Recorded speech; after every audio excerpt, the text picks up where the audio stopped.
Assalamualaikum student, welcome to my YouTube channel. Now we are going to calculate the molar mass and molecular mass of calcium carbonate. So first we have to know about the masses of calcium carbonate.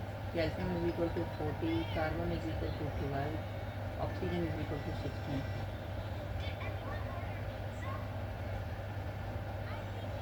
This is atomic masses.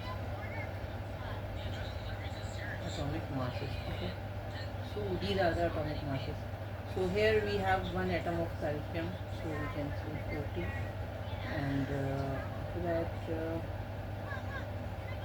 yes, calcium having 12, and after that oxygen, three atom of oxygen available here.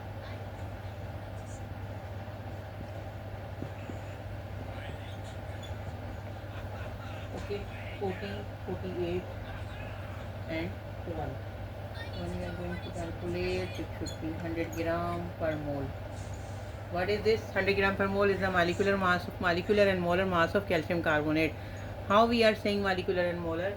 Means molecular and molar, we are saying the sum of the mass of all the atoms present in the molecule. Okay, it expressed as a AMU. Okay, means this is molecular mass or molar mass. Yani these are the atoms, these are one atom, these are another atom. This is carbonate, this is calcium carbonate. Whenever two and other atom are combined to each other, it should be converted into molecule formation. Okay.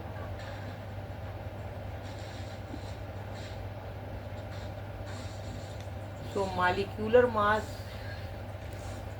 is gram per mole. The molecular mass is gram per mole. Okay. The mass of a 1 mole of a substance is gram per mole.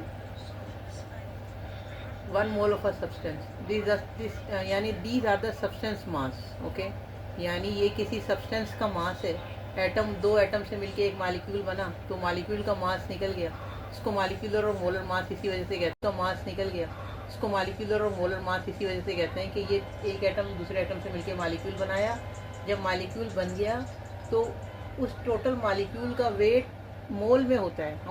हम जब भी कोई wait करते हैं calculate, तो हम mostly कहते हैं कि ग्राम हो गया, केजी हो गया, लीटर हो गया. बट केमिकल के सब्सटेंस में, जब केमिकल की इक्वेशन, केमिकल की लैंग्वेज में, केमिस्ट्री की लैंग्वेज में जब कैल्शियम कार्बोनेट को कैलकुलेट करेंगे, जब टोटल क्या ये कितने, ये हम इसको डायरेक्ट इतने ये नहीं कहेंगे कि ये टोटल ग्राम है, ग्राम पर मोल है. ठीक है, ये इतना मोल है इसमें. यानी इसका जो कैल्शियम कार्बोनेट का टोटल वेट हमने एटॉमिक एटम, यानी पहले एक एटम का निकाला, फिर दूसरे एटम का निकाला, तो टोटल मॉलिक्यूल का वेट हमने निकाला, तो 100 ग्राम पर मोल आया. ठीक है, 100 ग्राम पर मोल जो है वो इसका, इस सब्सटेंस का वेट है, इस सब्सटेंस का मोलर वेट है. ठीक है, मोलर वेट कहलाता है. किसी भी सब्सटेंस का मोलर वेट और मोलर वेट हो गया, ये मोलर मास हो गया. ठीक है, मोलर वेट मोलर मास हो गया. बट क्योंकि ये मॉलिक्यूल था तो उसको मॉलिक्यूलर मास भी कहते हैं. बात क्लियर है यहाँ पे?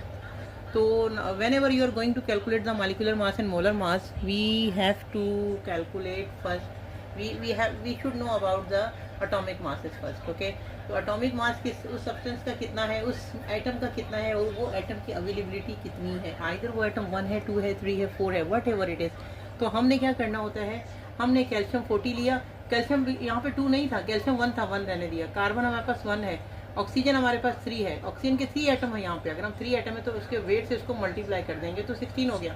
ठीक है, बात क्लियर है. कैल्शियम कार्बोनेट का हम मॉलिक्यूलर मास और मोलर मास निकाल रहे हैं. क्योंकि ये मॉलिक्यूल है तो उसको मॉलिक्यूलर मास कहते हैं. तो मोलर मास क्यों हुआ? क्योंकि ये तमाम सब्सटेंस, जितना भी मोल जो है वो ये पूरे सब्सटेंस का जो जितना भी कैलकुलेशन निकलेगा मास का, तो वो जो है मोल कहलाएगा. ओके, बात क्लियर है?